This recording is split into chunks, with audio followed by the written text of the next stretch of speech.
Welcome to Studio A. Our guest today is Jennifer Barnes, head facilitator of We the Living.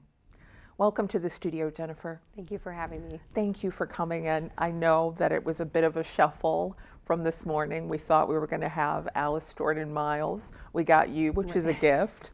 So we feel very blessed to have you here. Thank you. It's an honor. Let's talk about where you are from. I'm born and raised in Fort Wayne, Indiana. Born and raised in Fort Wayne, Indiana. Where did you attend high school? Snyder. Snyder, very nice.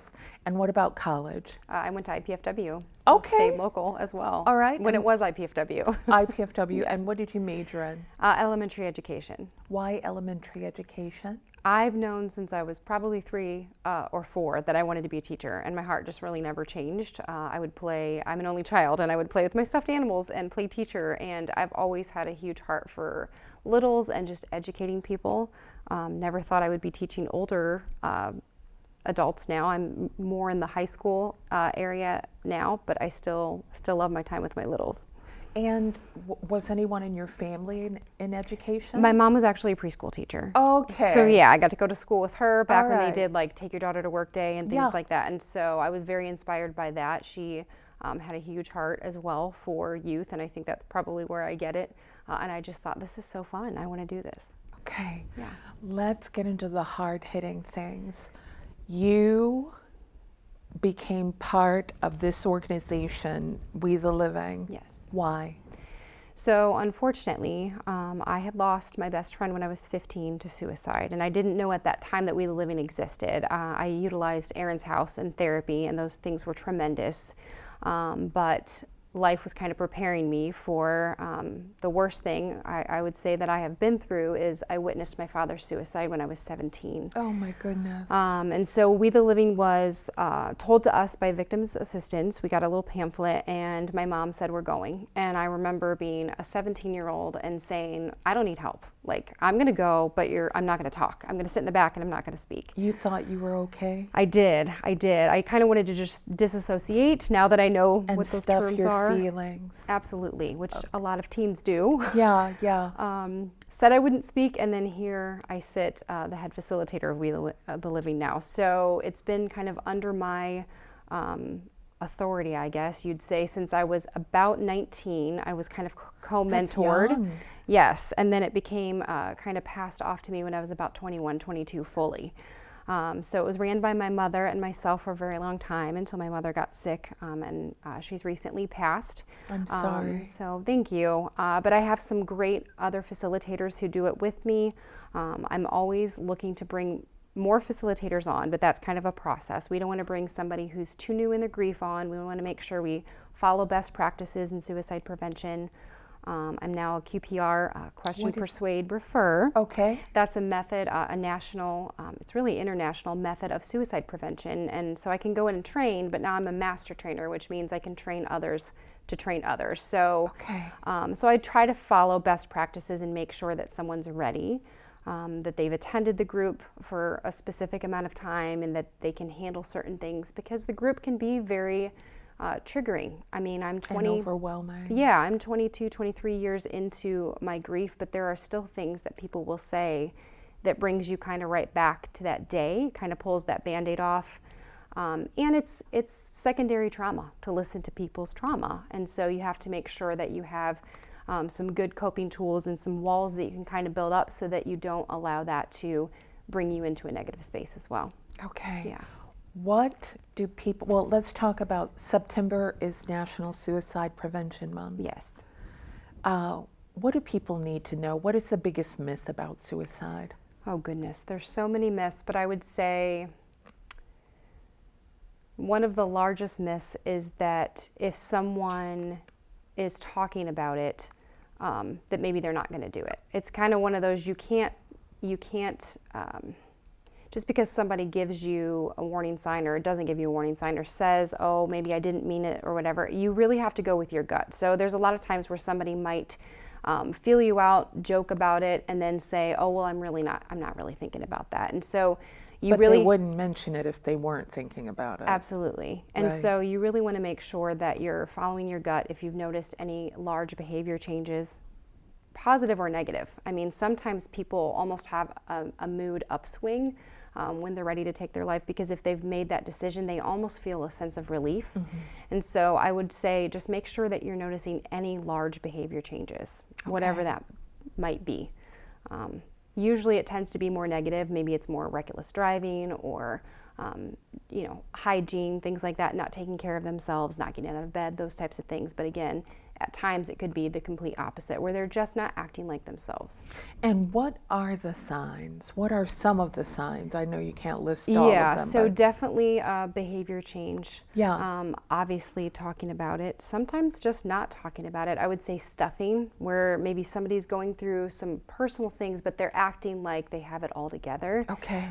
Not accessing help, not taking medication if you know them and you know that they take medication, not just general not taking care of themselves. Okay.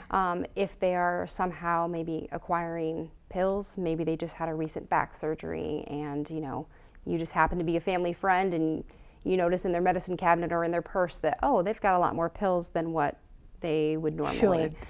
Maybe they're talking about acquiring a gun, things like that. Maybe they're saying things like, I can't do this anymore. I just want to be, I just want to be out of the situation, or I feel stuck. Maybe they're saying things like, it's almost life is so exhausting, it's hard to breathe. Whenever they're saying things like that, that's usually a red flag that even if they're not suicidal, they're in a mental health crisis and they really just need support one way or another. And what exactly does We the Living do? So We the Living is just a post-vention support group. So post-vention is just a fancy term for taking care of those left behind after a suicide. Okay. So I wish we could support those who have had an attempt, and there's lots of other places that can do that. StopSuicideNow.org has a lot of great resources for after an attempt. But we're just here to support those who've had a loss, because if you've had a loss by suicide, especially if it was like a sibling, a parent, someone very close to you, you're actually 4 times more likely to take your own life. I didn't know that. Yeah, so really post-vention is prevention. If we take care of those people and can give them support, then they're at less risk. Within my own family, I mean, I lost my father at 17, but I've also lost 2 cousins. And those 2 cousins were both sisters as well. So again, it can be hereditary in certain fashions, depending on what the mental health diagnosis is. But it becomes more of an option. You see it more as oh, I didn't realize that was something that I could do as an option until someone close to you does that. And then it's kind of right here in that headspace. So we really have to take care of those left behind.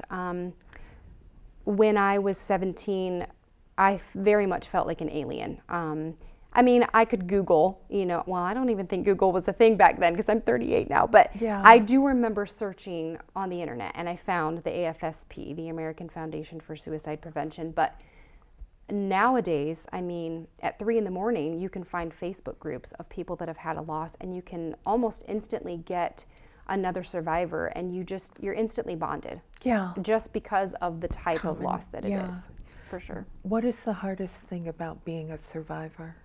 I would say the stigma, Okay. because people say some really awful things. Maybe some of them are well-intended, and I can't think of some of those right off the top of my head. What I do think of is some of the things that are probably more ill-intended. And so, for instance, when I came back to school, I mean, there was a lot of rumors. People knew how my dad died, and so I had one person in particular look right at me and say, you know your dad went straight to hell, right? Oh, honey. And so that's hard, because if he had died from a car accident or a heart attack, They would have never said that to you. absolutely. And so it makes a lot of survivors feel like they can't even speak about their loved one, because some people will even say, like, well, if they were, that sad, well, how can you mourn that? They're now at peace, which that's probably more well-intended, but Still is not helpful. it's just not, because a part of me is gone, regardless of if he wanted to be gone or not. And the reality of that is 90% of people who take their life have a mental health condition that was maybe undiagnosed or undertreated. Maybe they just didn't know they had it. And so the reality is, when 90% of those people have a mental health diagnosis, it's not really a decision. They're not logical. Yeah. You and I can logic it out and say, well, that's that's not something you would ever want to do. But when they're in that pain, They're not thinking in a rational way. no, they don't think about their loved ones. They're just thinking about, I am in this horrific pain and I really need to end the pain. That's all they're thinking of. Let's talk about some statistics. Some of the statistics that we have here, according to the 2022 American Foundation for Suicide Prevention, more than 49,000 people died by suicide in the United States. And these, again, are 2022 statistics. In Indiana, more than 1,100 people died by suicide. That's a lot of people. It really is. And in Allen County, it's typically, there are more suicides each year than homicides. And Really? so homicides are what tends to be reported. Right, but no one talks about Yes. suicides. It's definitely gotten better. I would say COVID, one positive of COVID is we realized mental health was a real big thing, and isolation really didn't help our mental health, and so we started discussing it more. Okay. I mean, again, 22 years I've been kind of at this, a little bit longer, and we definitely didn't talk about it the way we do now. So it's definitely getting better, but The stigma associated with mental health issues absolutely. is not the same. And because of COVID, a light was shown. Absolutely. Okay. Yes, and I feel like just saying the word suicide can be kind of a conversation stopper. Yeah. You know, there are people that ask me what I do for a living, and I'm like, well, if I'm in suicide prevention, if that's what I say, it's just like, I've even had doctors say, oh. I mean, it's just not an answer that people expect, right? And so usually it's either a conversation starter on like, well, how did you get into that? I'm very curious. Or it's usually when they hear how many have happened in my family, it's kind of like, oh, and I'm labeled, I know that I am. I know by some people I'm labeled crazy because of my family and because of all the losses we've endured. And the reality is everybody has something that they go through that's difficult in their life.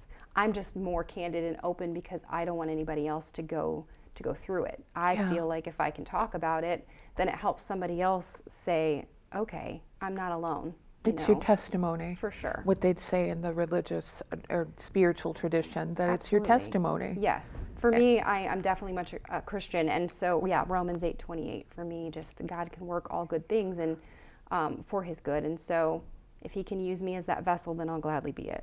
Wonderful. I was going to ask you, how do you stay encouraged? How do you stay encouraged? How does your faith inform your life? I would say I'll answer the staying encouraged first. Okay. I have a tremendous support system in my husband. He is my pillar, my anchor, my go-to, and he puts up with probably a lot more than he should endure because of what I have chosen to do for a living. He gets the tears. He gets the breakdowns. Okay. I also have a fantastic... He's a safe space. He is. He Yeah. absolutely is. Yeah. And he's been at it for a very long time. So we were dating a year when my dad died. So a lot of relationships probably would have ended, whereas he and his family completely embraced my mother and myself. And so I think that alone, I am inherently grateful for. Yeah. I have tremendous friends. So I don't have a lot of family left, sadly. And I would say I have a lot of chosen family, people that love me because, they want to love me. Because of who you are. Exactly. Yeah. I appreciate them. And a fantastic daughter. And I really try to make sure I spend a lot of time with the people that I love, doing the things that I love. I have to be out in nature. I have to move my body. Yeah. I have to have coping tools. And it's taken me too long to learn I have to have boundaries. Okay. While I want to save the world and I want to be so invested in every human that comes across in my life, I have learned that can be very draining, and doing this work is very draining. If I don't set boundaries and take care of myself, I'm not going to be good for anybody. Yeah. So I definitely have had to learn to say no. And understand that that's not about being selfish. Absolutely. That's not being selfish. That's also about mental health. Absolutely. And taking good care of oneself. Absolutely. Because, I've had some dark periods of mental health before, and I've learned what works and what doesn't, and I've got to stay with what works. Yeah. I would say as far as the faith component, I give all the glory to God. There are a lot of people that give me praise after they see interviews or things like that, and they say, I'm so proud of you, but really it's God. God led me to you today in a roundabout way, but Yeah. he leads me to wherever I'm supposed to be. And I'm just trying to do the best I can, with what he's given me. When you talk about God, how do you reconcile your loss and your faith? So for me, and a lot of survivors don't love when I say this, so this is just me personally. Okay. I believe that it's free will. Yeah. God did not plan for my father to take his life. I am Right. sure God wept that day. The same thing with my cousins and my friend and things like that. But God also allows sin and free will to come into play. And so unfortunately, the choice was removed. And I think God has taken it and worked it for good. But do I think that that is what he wanted for my father? Absolutely not. So that's kind of how I reconcile that. Do you have peace with where your father is in the afterlife? Do you have peace? I do, yes. So, And your friend and your cousin? yes, I instantly, that was the first question when my dad died, was to the pastor who came, was, where is my dad? And the way he explained it to me was, Jesus died for all sins. He didn't say, okay, well, I'm dying for everybody's sin except. And he also explained your father's heart, God knows that. And I mean, my dad was an avid, he would read the Bible. He couldn't get to church every Sunday because of his work, but I would see him reading the Bible, things like that. And Your the way, dad was a truck driver? yes, for Sunbeam Bread, which changed to Aunt Millie's. And he delivered bread to people. He did. At 3 a.m, he would come home with 20 loaves of bread, and he would leave them on the neighbors' doorsteps. Like, he lived a very I love others. A Yeah, selfless life. for sure. And so Yeah. I think the way it was told to me was, God sees all of that, and God absolutely knows that your father had trauma and that he was sick. I mean, my dad, now that I know what I know, we believed that he was bipolar. Okay. And we also found out after he died that he had not been taking his medicine. He had hid it. So we moved because he took his life in our home. And so when we moved, we found all the medication. You did. So when you take yourself off of those very heavy-duty chemicals that he was on a very heavy medication. I mean, your brain chemicals don't know what to do. Trauma changes your brain chemicals as well, and a lot of people don't realize that. And he had a very difficult upbringing, and even now that I'm older, I have a little bit more empathy for his upbringing as well, because his parents also tried to do the best that they could with what they were given. So I think every generation does a little better. Bit better. Yeah.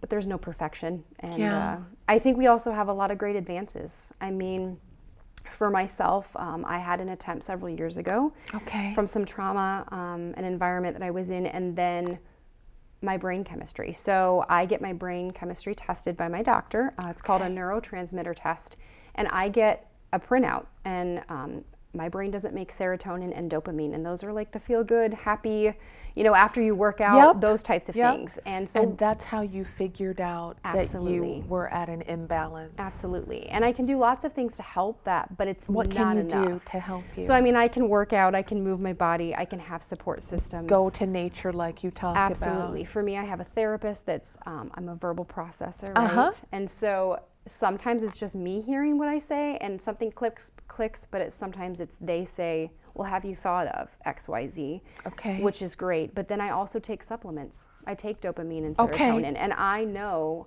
You can feel the difference? I can on the days that I've missed a dose or something. And so for me, those have saved my life. And that helps balance you. Absolutely. Wonderful. So I would say don't fear getting support in whatever that looks like. And do be your own advocate Absolutely. as far as your health. Yes. And mental health is your health. Absolutely. Like yeah. your heart, like anything else. Yep. If Okay. I broke my arm, I mean, You'd get it fixed. I would put a cast on it, Yeah. and so the same thing can happen to your brain. Yeah. I mean, we can go through really hard times, and sometimes your chemicals can become imbalanced, and you just need a little extra support, and that's okay. There's nothing wrong with that. Yeah. The problem is when you don't do something about that. Right. Right. Yeah. Right. So, let's talk about your other job, your main gig. Yeah, so What do you do? I'm the director of operations for a nonprofit called the Respect Team. And what do they do? So we've been around since 2015, and we go into schools and we really teach respect respect of self, respect of others, and respect of all. Okay. And so that's suicide prevention in a nutshell, right? Because we're trying to teach students at a very young age that you have to respect yourself. That is a huge key player in your mental health. And it's not just a one size fits all, like, oh, I'm going to respect myself and I'm done. Right. That's a journey. Sometimes we have way more self-respect. We're feeling ourselves, we're feeling good. And then other days, you know, you just don't feel yourself. And that's, Right. you know, what can we do with that? When it comes to respecting other people, we really teach students how to have difficult conversations or disagreements in productive ways. So instead of ghosting, putting someone on red, as the youth would say. I didn't even know that term. Yes, so where they've read the text message and you know that they've read it, but they've not responded to you. That's what that means. Okay. And it's a way of kind of saying, like, you know you did something, and I'm just not going to tell you what you did because you should know it.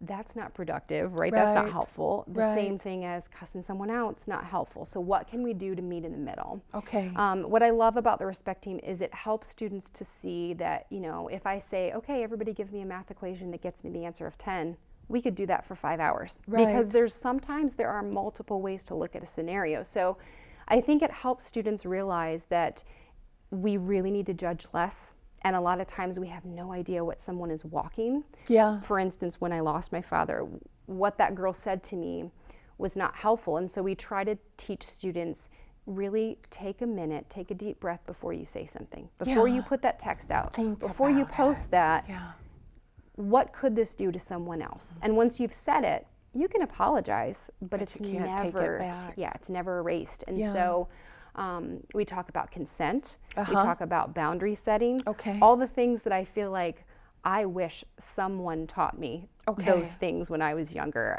It took me till I was about 35 to learn how to say no and set a boundary. And to set boundaries. And we're teaching students as young as second grade to do that. Now, let me ask you, how has social media affected young people in suicide? So I think social media can be fantastic, and it can also be problematic. So I guess I'll start with the problems. So you wouldn't demonize social media? No, absolutely. It can be used for so much good. Okay. And I think you get news faster, you can interact with lots of different people, you can talk to someone clear across the world and have a lived experience or that bond and connection. So it can be fantastic. It does help with isolation in the sense that you can have multiple conversations. Where it can be problematic is if you overuse that and you only know how to look at a screen and have conversations that way, but we don't do this, that's a problem. And so I think a lot of youth are forgetting how to do this, and they're only knowing how to do this. The art of communication. Another problem is you don't know always who you're speaking to. Right. You may think you're speaking to a 14-year-old girl on the other line who's your best friend, but maybe it's a 45-year-old man, and that's different. Right. What are their intentions? Right. You don't always know the intent behind social media use. I would say the problem with instant news is that we hear a lot of horrific things more often. Yeah. So we almost become desensitized, like the school shooting this week. In Georgia. It was horrific, but I didn't react to it in the way that I did to Columbine. I mean, Columbine I remember. was the first for my generation. I want to say I was probably 12, and I remember bawling and thinking, could this happen at my school? Exactly. Could this happen to me? And so now we have students accessing that probably during their school day, and then that thought pops into their head of like, and so then it makes them struggle in school, it makes them more anxious. I would say the bullying can be out of control. If someone is texting you 24 hours a day and trying to annihilate your reputation, you can't get away from that. Right. Fake profiles are made, rumors get spread faster. So I think social media use can be wonderful. I do think there needs to be a lot of limits and a lot of age restrictions. And a lot of parents really need to take a step back, and instead of trying to be their child's friend and giving them access to all the things, TikTok, all the things unrestricted, they need to parent first. Yeah. And you know, engage in those apps yourself first, figure it out, see if it's appropriate, do it together. Sometimes my daughter wants to scroll with me because she knows I like to scroll like Facebook Reels and videos. We do it together. So there's times where, number one, I can censor what she's watching, but number two, if there's something that might make her more anxious or something that's more traumatic, we can have a conversation about, do you think they handled this correctly? What would you do? you know, you've got to be You an active parent. engage her. Absolutely. You engage her. Yeah. Is she your only child? She is. Yeah, she is my only. Your only. Very nice. Yeah. Very nice. Is there anything else that you want us to know? I would say suicide prevention is really everyone's job. It's everyone's job to look up from the phones, to acknowledge people, to smile at people, to give a compliment, hold someone's door open. Sometimes when I do those things, because my parents just taught me to do them, people are almost shocked. I mean, yesterday I held the door open for a woman who had a large item that she was carrying, and she was just so appreciative, like, oh my gosh, thank you for taking the time. And I thought, because you saw her. yeah, like You who saw wouldn't? her, right. Who wouldn't just take the time? And so I Right. think you never know the lasting impact that you'll have on someone by just giving a compliment, being kind, road rage, taking a deep breath instead of flipping somebody the bird. Just, you don't know what someone's going through, and just try to give everybody grace. I have that tattooed on my wrist, to give myself grace first and foremost, but to give other people grace, because we're all just humans. We're all just trying our best. Yeah. Yeah. Well, sweet lady, thank you so much for coming into the studio, and I'm really glad that you and I had a chance to talk. Absolutely. Thank you. It was informative, it was insightful, you gave pertinent information about what you do and the benefits of your organization. Thank you so much. So thank you very, very much. Absolutely. And thank you for tuning in, and be blessed.